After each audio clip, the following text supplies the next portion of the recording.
বৌমা শাশুড়ির এই ঝগড়ার প্রধান কারণ হচ্ছে জেনারেশন গ্যাপ, ঠিক কিনা? শাশুড়ি এক জেনারেশনের আর বৌমা আরেক জেনারেশনের। শাশুড়ি ভাবে একরকম, বৌমা ভাবে আরেক রকম। শাশুড়ি চায় বউর উপর খবরদারি করতে, বউ চায় শাশুড়ির উপর খবরদারি করতে। এই ডমিনেটিং এর কারণে কিলাকিলি আছে না নাই? ঠিক না? আমার শাশুড়ি মায়েরা যারা আছেন, প্রথমে শাশুড়ি দিয়ে শুরু করি। আমার মাইকের আওয়াজ যে ঘরগুলোতে যায়, আমার শাশুড়ি মাদেরকে বলবো, বউদের উপর অত্যাচার করবেন না। ছেলেরা প্রশ্ন করে, এক মা প্রশ্ন করছে, তোর এতদিন আমি লালন পালন করে বড় করলাম, জীবন যৌবন তোর জন্য শেষ করলাম, আজকে বউ পাইয়া বউ তোর আপন হয়ে গেল। এবার ছেলে উত্তর দিছে, মা, আমার মুখ থেকে মা ডাক শোনার জন্য তুমি কি কষ্টটাই না করছো জীবনে। 10 মাস আমার পেটে ধারণ করলা, খাইতে পারো নাই, বমি করছো, খালি ওষুধ খাইছো, তোমার পেট কেটে আমার বের করা হয়েছে, 2 বছর আমার দুধ খাওয়াইছো, পেশাব পায়খানা পরিষ্কার করেছো। বয়স যখন 3-4 তখন তোমার আমি মা ডাকছি। এই মা ডাকটা শোনার জন্য তুমি এত কষ্ট করছো। আর আরেকবারের মাইয়া এই ঘরে আইসে তোমার মা ডাকা শুরু করছে। যেই মেয়েটা তোমার মা ডাকে সে আমার আপন হবে না কেন? মা, এই মা ডাক শোনার জন্য তুমি এত কষ্ট করলা, আমার লালন পালন করলা, 10 মাস পেটে ধরলা, পেশাব পায়খানা পরিষ্কার করলা, এরপরে মা ডাক শুনতে পারে। আর আরেকবারের মেয়ে জানা নাই চিনা নাই এসেই তোমার ডাকা শুরু করছে মা। তো যে আমার মারে মা ডাকে তার স্থান তো আমার কলিজায়, ঠিক কিনা? শাশুড়ি আম্মারা যারা আছেন, প্লিজ বৌমাদেরকে কষ্ট দিয়েন না। অনেক শাশুড়ি আছে পান থেকে চুন খসলে রেগে যায়, পদে পদে স্ত্রীর ভুল ধরে, বউয়ের ভুল ধরে, আছে না নাই? এটা করবেন না। সে তো নতুন, আপনার অনেক এক্সপিরিয়েন্স হতে তার সময় লাগবে। তাকে সময় দিন, তাকে ভালোবাসুন, ঠিক কিনা? না বুঝে সামান্যতে বৌমারে বদদোয়া দেয়, এরকম আছে না নাই? কিন্তু বুঝতে চায় না, বৌমারে যদি বদদোয়া দেয় তাহলে তার নিজ ছেলের পরিবারের ক্ষতি। পেটে ধরা যে ছেলে, ছেলের পরিবারের কিন্তু ক্ষতি, তার আপন নাতি নাতনিদেরই ক্ষতি। আওয়াজ করে বলেন ঠিক কিনা? বৌমাকে বদদোয়া দিয়েন না। বৌমাকে নিজের মেয়ের মতো দেখবেন। সমাধান আমি দিচ্ছি, কেমন দেখতে হবে? নিজের মেয়ের মতো। নিজের মেয়ে সকালে ঘুম থেকে ওঠে 11টা, ওইটা সমস্যা নাই।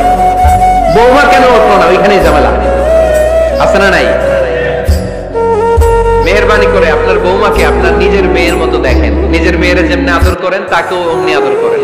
আপনার বৌমারে যদি আপনি কষ্ট দেন, মনে রাখবেন আপনার নিজের মেয়েটাও আরেকবারের বউ হয়ে কয়েকদিন পরে যাবে। আপনি যা যা করবেন আপনার মেয়েকেও তারা ওই রকম কষ্ট দিয়ে বাড়িতে ফিরিয়ে দিবে। চিল্লায় বলেন ঠিক কিনা? খবরদার, টিট ফর ট্যাট। ইট্টি মারলে পাটকেলটি খেতে হয়। এজন্য শাশুড়ি আম্মা জানারা যারা আছেন, বৌমার সাথে খারাপ আচরণ করবেন না মেহেরবানি করে। তাকে আপনি কষ্ট দিলে আপনার নিজের মেয়েটাও আরেকবারের বৌমা হবে, সেও ওই বাড়িতে এই কষ্টগুলো ভোগ করবে। এগুলো যখন আপনি শুনবেন তখন আপনার চোখ দিয়ে পানি পড়বে কি পড়বে না? পড়বে। এবার আসেন বৌমার কথা বলি। বৌমা যারা আছেন মেহেরবানি করে, বৌমা যারা আছেন মেহেরবানি করে আপনার শাশুড়ি আম্মাকে নিজের মায়ের জায়গায় রাখবেন। আপনার বাড়ি ছেড়ে নতুন বাড়িতে আসছেন, তো এটাই তো আপনার বাড়ি। আপনার মা রেখে দিয়ে নতুন মা পাইছেন, এটাই তো আপনার মা। তো ওনাকে মায়ের জায়গায় বসাতে আপনার সমস্যাটা কোথায়?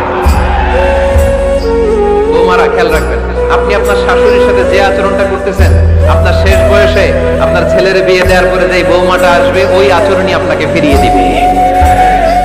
এজন্য 9 নম্বর পয়েন্ট হচ্ছে মিউচুয়াল রেসপেক্ট। সবাই যেন সবাইকে ভালোবাসি। দোষ ছাড়া মানুষ নাই, সবার দোষ আছে। আমরা যেন একে অন্যের দোষ না খুঁজি। বৌমারা, আপনাদের কেন যদি আমার মাইকের আওয়াজ যায়, অল্প কিছু টেকনিক অবলম্বন করলে আপনি আপনার শাশুড়ির মন জয় করতে পারবেন। শাশুড়িরা আসলে বেশি কিছু চায় না, আগের জামানার মানুষ তো, এদেরকে ওইভাবে হাত করতে হবে। মাঝে মাঝে একটু শাশুড়ির মাথায় তেল দিয়ে দিয়ে, চুলে তেল দিয়ে দিবেন আর কি, মাঝে মাঝে চুল আঁচড়ে দিবেন। এগুলো কিন্তু খুব পছন্দ করে শাশুড়িরা। ওনার প্রেশারটা একটু মেপে দিবেন, ডায়াবেটিক্সের ওষুধটা খাইলো কিনা সময় মতো খোঁজ নিবেন, কি পছন্দ করে খেতে একটু রান্না করে দিবেন। যে বক্তার ওয়াজ শুনতে পছন্দ করে ওই বক্তার ওয়াজগুলো ডাউনলোড করে শাশুড়ি আম্মাকে দিবেন। ইসলামী বই দিবেন, দেখবেন বয়স্ক নারীরা মাহফিল ওয়াজ শুনতে খুব পছন্দ করে, নবীদের কাহিনীগুলো শুনতে পছন্দ করে। বসায় বসে একটু কাহিনীগুলো শোনাবেন। বাইরে বেরোলে জিজ্ঞেস করেন, আম্মা আপনার কিছু লাগবে কিনা। আরেকটা টিপস আছে, চুল যখন আঁচড়াবেন আর শাশুড়ির মাথায় যখন তেল দিয়ে দিবেন, তখন অতীতের কথা জিজ্ঞেস করেন। দেখবেন অতীতের স্মৃতিতে হারিয়ে গিয়েছে আপনার শাশুড়ি। কে জিজ্ঞেস করবেন জানেন? জিজ্ঞেস করবেন, আম্মা জান, মুক্তিযুদ্ধের সময় আপনার বয়স কত ছিল? ওই সময় মুক্তিযুদ্ধের সময় আপনাদের এলাকায় কি কি হয়েছিল মা? আরেকটা প্রশ্ন করবেন, মা বিয়ের সময় আপনি কেমন ছিলেন? ওই দিন দেখবেন বুড়ি আর বুড়ি নাই, জোয়ান হয়ে গেছে।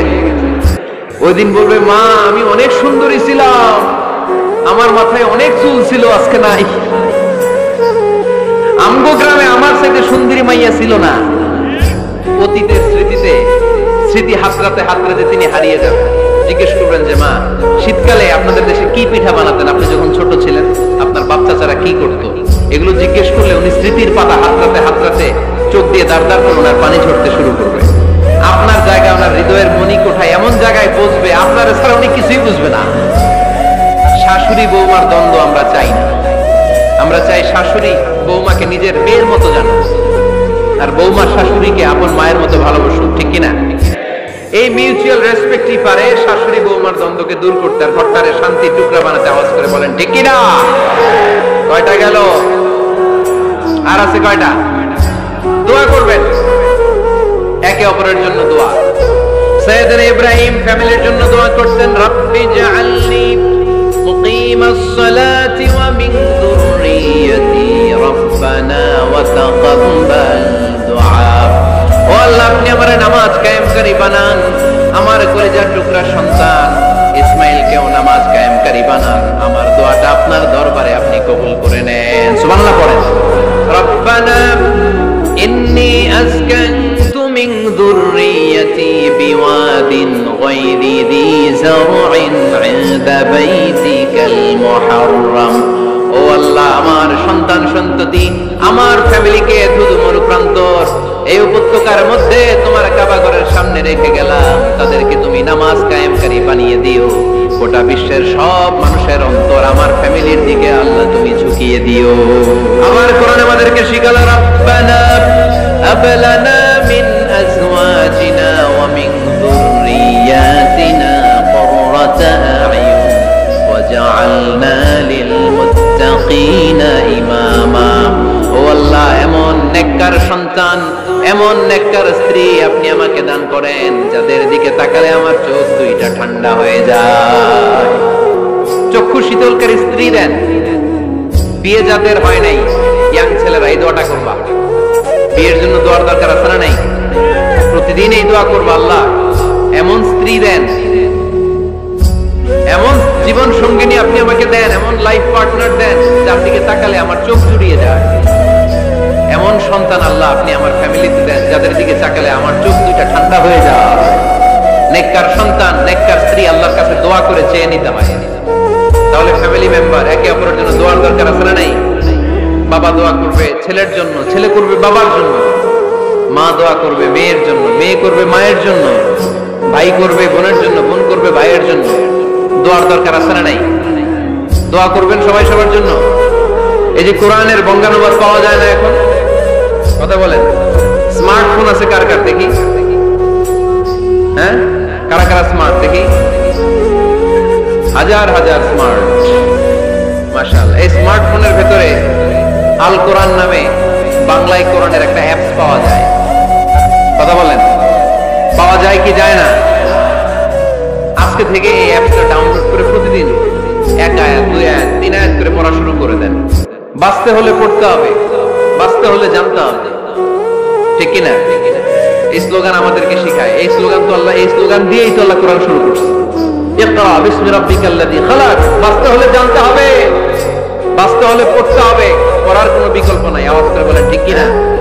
প্রতিদিন একটা আয়াত হলেও যেন আমরা পড়ি। আল্লাহ যা বলা দরকার সব বলে দিয়ে গেছে, নতুন করে আর কিছু বলবে না। আমরা যেন পড়াশোনা করি, আমরা যেন একটা পাঠাগার বানাই।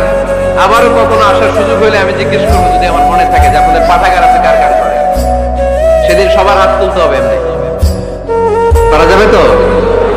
আল্লাহ তুমি তৌফিক দাও।